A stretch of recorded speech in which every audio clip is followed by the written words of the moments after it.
રાજકોટની મહત્વના સમાચાર જ્યાં ઇન્કમટેક્સ ઓફિસે પહોંચ્યા છે મોટી સંખ્યામાં વેપારીઓ અને બેડી યાર્ડના વેપારીઓ અત્યારે આઈટીની ઓફિસ ખાતે પહોંચ્યા છે।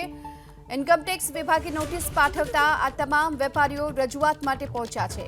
વેપારીઓનું કહેવું છે આંદોલન કરવાના મૂડમાં છે। અમારી ઇન્કમ એટલી નથી કે અમને નોટિસ આપવામાં આવે અને આજ રજૂઆત કરવા માટે તેઓ પહોંચ્યા છે। વધુ વિગતો મેળવીએ સંવાદદાતા પરાક્રમસિંહ અત્યારે આપણી સાથે જોડાઈ ચૂક્યા છે। પરાક્રમ, વેપારીઓની શું છે માંગ? ચોક્કસ યાર્ડના ચેરમેન જયેશભાઈ બોગરા સહિતના ડિરેક્ટરો પણ પહોંચ્યા છે। જયેશભાઈ સાથે આપણે વાત કરીશું। જયેશભાઈ, શું રજૂઆત કરવાની ફરજ પડી? રાજકોટ માર્કેટિંગ યાર્ડના વેપારીઓને છેલ્લા 2-3 દિવસમાં 14 થી 15 કાયદાનું ખોટું અર્થઘટન કરી અને અધિકારીઓએ નોટિસ આપી છે। એ નોટિસની રજૂઆત કરવા માટે આવ્યા છે। 90 લાખ રૂપિયાથી લઈને 4 કરોડ સુધીની જે કમિશન એજન્ટ ભાઈઓ છે એમને ખોટી નોટિસ, વેપારના એક એકાઉન્ટ અલગ હોય, કમિશન એજન્ટનું કામ ખેડૂતોનો માલ એમની પેઢીમાં આવે અને વેપારીઓને વેચતા હોય। જે ઇન્કમ નથી અને વધારે રૂપિયાની નોટિસ ખોટી રીતે ઇન્કમ ગણી છે। આ કમિશન એજન્ટ ભાઈઓનું 1.5% જ કમિશન હોય, એમને ખેડૂતોનો માલ વેપારીને વેચાવાનો હોય અને જે 1.5% લેખે એમનું કમિશન હોય એ જ એની ઇન્કમ હોય। એ સિવાયની વેપારીનું ટ્રેડિંગનું બિલ હોય। એટલે વેપારીઓને જે કાયદામાં જે રીતે એમના નિયમ મુજબ જે નોટિસ ઇન્કમ ગણતા હોય એ દલાલોની ઇન્કમ ગણેલ છે અને કાયદાનું ખોટું અર્થઘટન કરી અને આ ઇન્કમટેક્સ વિભાગે મારા યાર્ડના વેપારીઓને અને દલાલોને ખોટી નોટિસ આપી છે। અતુલભાઈ આપણી સાથે છે, આપણે અતુલભાઈ સાથે વાત કરીશું। કમિશન એજન્ટ પણ છે અને યાર્ડના ડિરેક્ટર પણ છે। અતુલભાઈ, કેવી રીતે આકારણી કરવામાં આવી છે? આમ જોઈએ તો રાજકોટ માર્કેટિંગ યાર્ડમાં 500 થી 550 વેપારીઓને કમિશન એજન્ટો કામ કરતા હોય છે।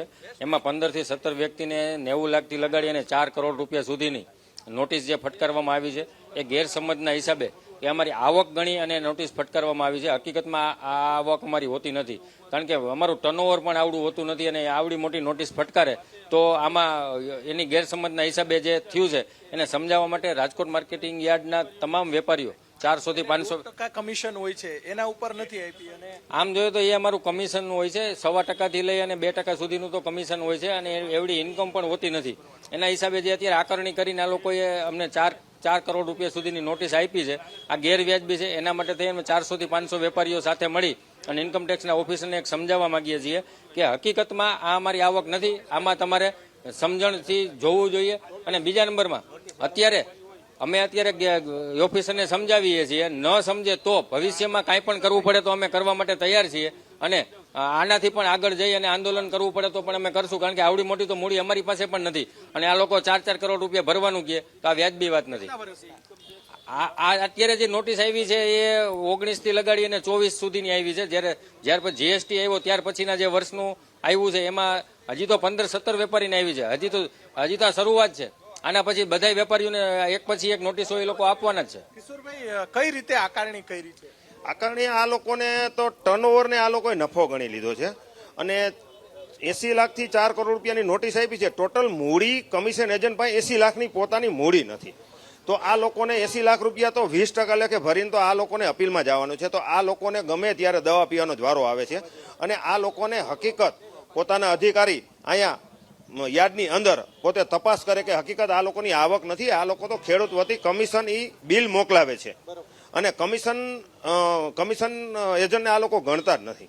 હકીકતે એવું નથી। આજ 50 વર્ષથી આ બધા કમિશન કરે છે અને જે યોગ્ય રીતે જ કરે છે, પણ આ લોકોની કંઈક ગેરસમજના હિસાબે આ લોકોને પૂરેપૂરી રકમની આપી છે અને એટલું તો પોતાની મૂડી નથી। 4 કરોડ રૂપિયાની 4-10 પેઢીની મૂડી નથી અને આ લોકોએ એવી નોટિસ મારી છે તો માણસને દવા પીવા સિવાય રસ્તો નથી।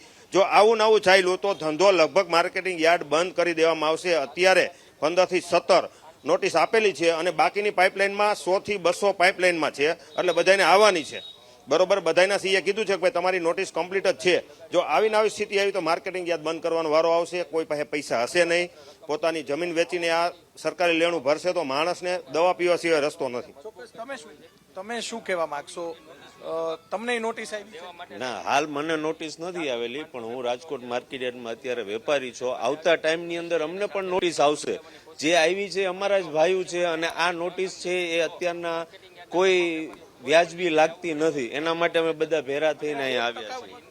1.5% કમિશન અમે કરીએ છીએ એની ઉપર અમારે ટેક્સ ભરવાનો થાય. આને અમારી સરેરાશ મૂડી જી, ઉપર પરાક્રમ. ટેક્સ ભરાવે છે.